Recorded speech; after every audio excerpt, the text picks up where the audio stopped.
Okay Telugu view పాయింట్కి తిరిగి స్వాగతం. స్వచ్ఛ భారత్ మిషన్ 2014 ఆగస్టు 15న ఎర్రకోట నుంచి మోడీ ప్రసంగించి, నేను స్వచ్ఛ భారత్ మిషన్ పెడుతున్నాను, ప్రతి ఇంటికి టాయిలెట్ కట్టిస్తానని చెప్పాడు. అసలు ఆ రోజు ఎగతాళి చేసిన వాళ్ళు ఉన్నారు. ఇంకేం దొరకలేదా ఎర్రకోట నుంచి మాట్లాడటానికి, మీకు టాయిలెట్లే దొరికినాయా అనేటువంటి ఎగతాళి చేసిన వాళ్ళు ఉన్నారు. అక్టోబర్ 2 గాంధీ జయంతి నాడు ప్రారంభించాడు. మరి ఈ పథకం ఎలా అమలు జరిగింది, దానివల్ల వచ్చిన ఫలితం ఏంటి, దీని మీద ఇటీవల రకరకాల పేపర్లు వస్తున్నాయి. సెప్టెంబర్ 2వ తేదీన నేచర్, చాలా క్రెడిబిలిటీ ఉన్నటువంటి సైంటిఫిక్ మ్యాగజైన్, ఇది సైంటిఫిక్ మ్యాగజైన్. ఎందుకు నేను దీని గురించి చెప్పాల్సి వస్తుందంటే, ఇది ఒక రీసెర్చ్, సెమీ రీసెర్చ్ అనుకోండి, ఒక పేపర్ని పబ్లిష్ చేసింది 5 రైటర్స్ తోటి. నేను ఆ పేర్లను చదవట్లేదు, మీకు అదంతా మళ్ళీ అదంతా బోరుగా ఉండొచ్చు. ఏంటి ఆ పేపర్ యొక్క సారాంశం, అది మీకు చెప్పాలని నా ఉద్దేశం. ఎందుకంటే ఈ 5 రైటర్స్ డిఫరెంట్ ఆర్గనైజేషన్స్ నుంచి ఏర్పడి మొత్తం రీసెర్చ్ చేశారు. చేసింది ప్రధానంగా ప్రభుత్వ నివేదికలు, రకరకాల ఏజెన్సీలు, national health family survey, district family surveys, health service, తర్వాత రకరకాల ఇటువంటి ఏజెన్సీస్లు అన్నీ తీసుకుని కొరిలేట్ చేశారు 10 సంవత్సరాలు. 2014 నుంచి ప్రధానంగా 2020 వరకు కూడా ఎలా మార్పులు వచ్చినాయి, అందుకని దాని ముందు నుంచే తీసుకున్నారు, 2003 నుంచే తీసుకున్నారు. అక్కడి నుంచి మొత్తం కొరిలేట్ చేసి ఏంటి అనే దాని మీద ఒక కంక్లూజన్స్కి వచ్చారు. సరే, ఈ పథకాన్ని గురించి ముందుగా మనం తెలుసుకోవాలనుకుంటే 11 కోట్ల టాయిలెట్లు కట్టించారు. 6 లక్షల గ్రామాలకి బహిర్భూమి విసర్జన నుంచి విముక్తి కల్పించారు. తర్వాత వేస్ట్ మేనేజ్మెంట్, ఈ పథకంలో భాగం ఏంటంటే ఒక్క టాయిలెట్లు కట్టించడమే కాదు, వేస్ట్ కూడా మేనేజ్ చేయటం, కూడా దాన్ని ట్రీట్మెంట్ ప్లాంట్స్ పెట్టి దాన్ని మేనేజ్ చేయటం కూడా దీంట్లో భాగం. సరే, దీని మీద విమర్శలు లేవా అంటే విమర్శలు ఉన్నాయి చాలామంది. మీరు బాగానే ఉంది, 11 కోట్లు టాయిలెట్లు కట్టించారంటున్నారు, అందులో ఎంతమంది వాడుకుంటున్నారు, ఇది మొట్టమొదటి ప్రశ్న. రెండోది ఏంటంటే, మీరు దీన్ని అసలు నిజంగానే ఓడిఎఫ్, ఓపెన్ డెఫికేషన్ ఫ్రీ, నేను చెప్పాను కదా, బహిర్భూమిలో వెళ్ళటం, టాయిలెట్లు వెళ్ళటం అనేటువంటి నిజంగా ఆగిపోయిందా, ఒకటి డౌటు. మూడోది, చూడండి బస్టాండ్లు చూడండి, రైల్వే స్టేషన్లు చూడండి, లేకపోతే మున్సిపాలిటీస్లో చూడండి, ఎక్కడ ఏం మార్పు వచ్చింది, అక్కడ కూడా ఇట్లా ఉన్నాయి కదా. జనరల్గా మనకి ఏదైనా ఒకరు పోస్ట్ పెట్టంగానే కింద ట్రోల్లో ఇవన్నీ వస్తూ ఉంటాయి. కాకపోతే ఒక్కసారి ఆలోచించాలి మీరు ఉజ్వల గ్యాస్ అన్నారంటే I can understand to certain extent, మెల్లిగా అది అలవాటు అవుతుంది.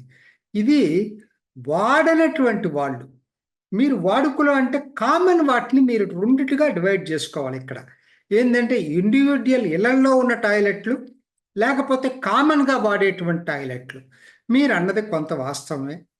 ఎక్కడైతే కామన్ ప్లేసెస్ ఉన్నాయో, పబ్లిక్ ప్లేసెస్ ఉన్నాయో, ముఖ్యంగా అందరూ ఉండేటువంటి బస్ స్టాండ్లు, రైల్వే స్టేషన్లు, లేకపోతే పబ్లిక్ ప్లేసెస్లో నిజంగా ఆ మెయింటెనెన్స్ బాగలేదు, ఒప్పుకున్నా. నేను కూడా there is no second opinion on that.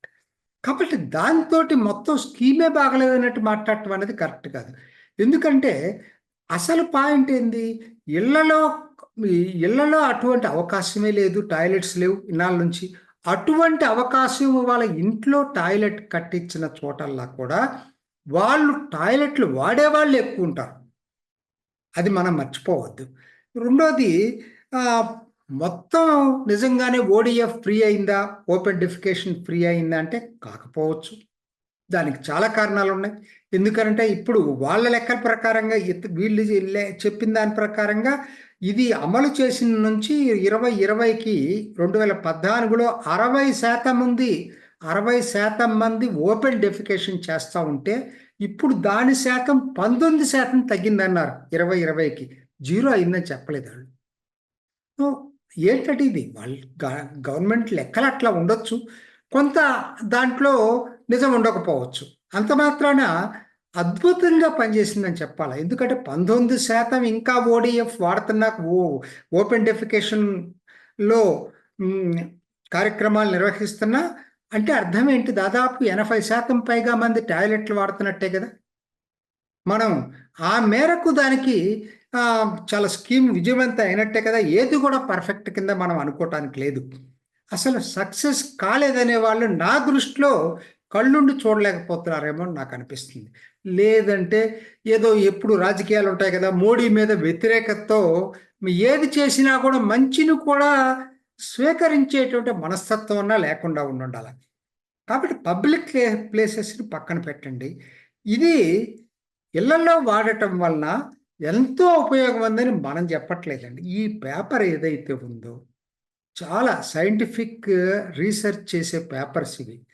ఇది చాలా ప్రపంచం మొత్తం మీద క్రెడిబిలిటీ ఉన్న పేపర్ ఇది. మామూలుగా మన భారతదేశానికి సంబంధించిన పేపర్ కాదు ఇది. వీళ్ళు ఏం చెప్పారు? నేను చాలా పెద్ద రిపోర్ట్ ఉంది, మీరు కావాలంటే nature.com కొట్టండి, దాంట్లోకి వెళ్ళి మీరు సెర్చ్ చేసుకుంటే మొత్తం రిపోర్ట్ అంతా వస్తుంది మీకు. ఇప్పుడు నేను అదంతా చెప్పడం అంటే చాలా అవుతుంది కాబట్టి దాని గురించి వివరాల్లోకి వెళ్ళకుండా ఒకే ఒక మాట చెప్తాను మీకు. ఎక్కడెక్కడైతే ఏ జిల్లాలో అయితే 30% పైగా స్వచ్ఛ భారత్ మిషన్ అమలయ్యిందో, కవర్ అయ్యిందో, ఆ ప్లేసెస్లో ఇన్ఫెంట్ మోర్టాలిటీ తగ్గింది. ఇన్ఫెంట్ మోర్టాలిటీ అంటే శిశు మరణాలు. దీన్ని 2గా డివైడ్ చేసుకున్నాడు. లెస్ దాన్ 1 year ఉన్న వాళ్ళని వాళ్ళు శిశువుల కింద లెక్కేస్తారు. తర్వాత 5 సంవత్సరాల లోపు ఉన్న వాళ్ళని చిన్నపిల్లల కింద లెక్కేస్తారు. ఈ శిశువులనే దాంట్లో 5.3% ప్రతి 1000 మందికి ఎంతమంది చనిపోతున్నారు అనేది మనకి సోషల్ పారామీటర్స్లో లెక్కలు వస్తాయి. 5.3 1000కి తగ్గి అంటే 1000కి అదివరకు దానికన్నా కూడా 5.3 పిల్లలు మరణాలు ఆగినాయి. అట్లానే చిన్నపిల్లల్లో 6.7 మరణాలు ఆగినాయి. చిన్న విషయం కాదండి ఇది. మొత్తం సంవత్సరానికి 60 నుంచి 70 వేల శిశు మరణాలు ఆగినాయి కేవలం స్వచ్ఛ భారత్ మిషన్ వలన. ఇది దీని సారాంశం. మిగతా అన్ని మీకు అనవసరం, ఇంతవరకు తీసుకుందాం మనం. దీని సారాంశం ఇది. 60 నుంచి 70 వేల శిశు మరణాలని ఈ స్వచ్ఛ భారత్ మిషన్ ప్రతి సంవత్సరం మరణించకుండా శిశువుల్ని ఆపగలిగింది. ఎంత గొప్ప విషయం అండి ఇది. కానీ మనకి కనపడం. మనకి రాజకీయాల్లో మునిగి తేలి అసలు ఏం జరుగుతుందో మనకు అర్థం కాదు. ఎవరో బయట ప్రపంచంలో ప్రఖ్యాతి చెందినటువంటి రీసెర్చ్ పేపర్ చెప్తేనే మనకు అర్థమవుతుందా ఇది? ఇది దాంతోపాటు ఇంకోటి చెప్పింది, మహిళలకు రక్షణ. అవును, అంతే కదా. బయటికి వెళ్ళటం అనేది ఒక్కొక్కసారి చాలా ప్రమాదకరమైనటువంటిది. నైట్ టైం వెళ్ళాల్సి ఉంటుంది. సో మహిళలకు రక్షణ ఏర్పడింది.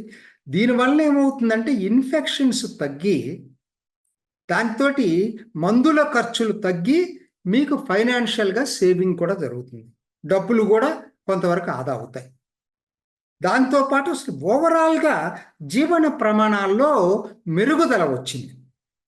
ఇదండి ఈ పేపర్ యొక్క సారాంశం.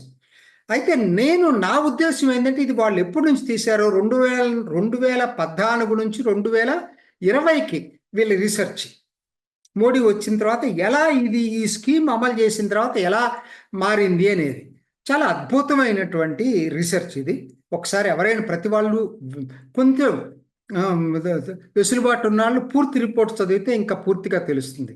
దీంతో పాటు ఇంకొక పేపర్ కూడా రీసెర్చ్ చేయాల్సిన అవసరం ఉంది. ఇంకా పూర్తిగా ఆ స్కీమ్ ఈ డిసెంబర్కి పూర్తి అవుతుంది అంటున్నారు, కానీ అయ్యేటట్టుగా లేదు. దాన్ని పొడిగించాల్సిన అవసరం ఉంది. అది జలజీవన్ మిషన్.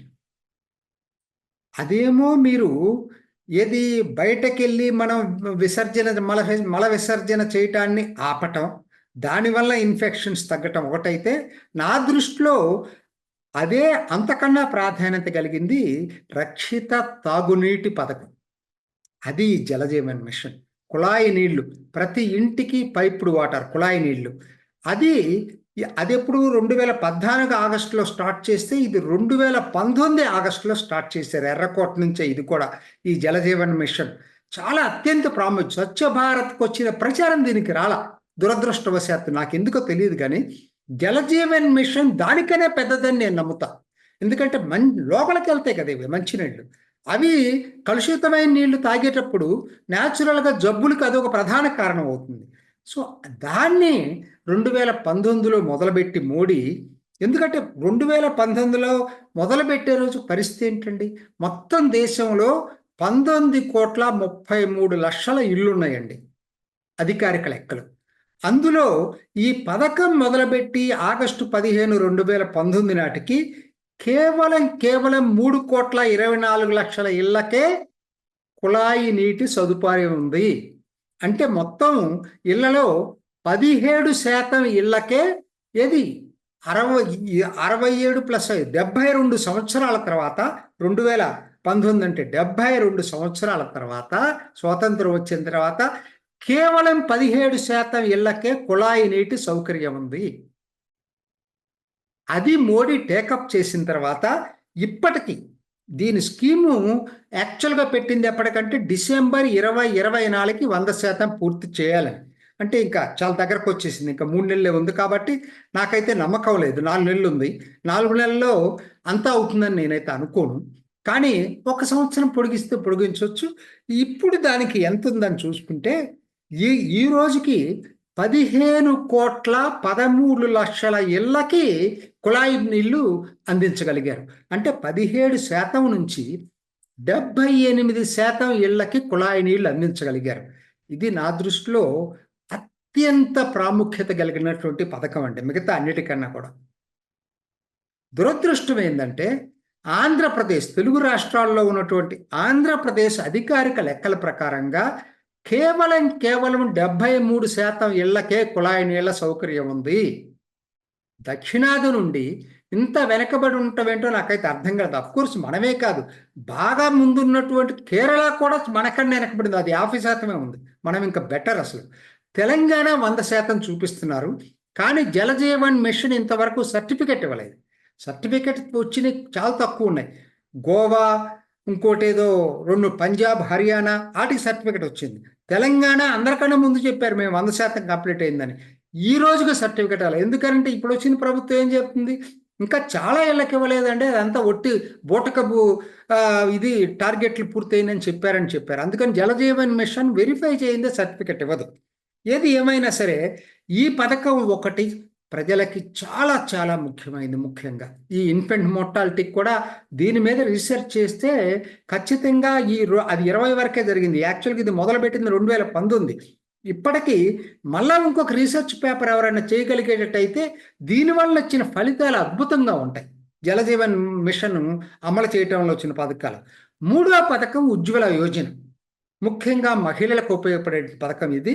ఏంటంటే 2016 మే 1వ తేదీన మొదలుపెట్టిన ఈ పథకం కింద 10.5 కోట్ల కొత్త గ్యాస్ కనెక్షన్స్ ఉచితంగా ఇచ్చారు.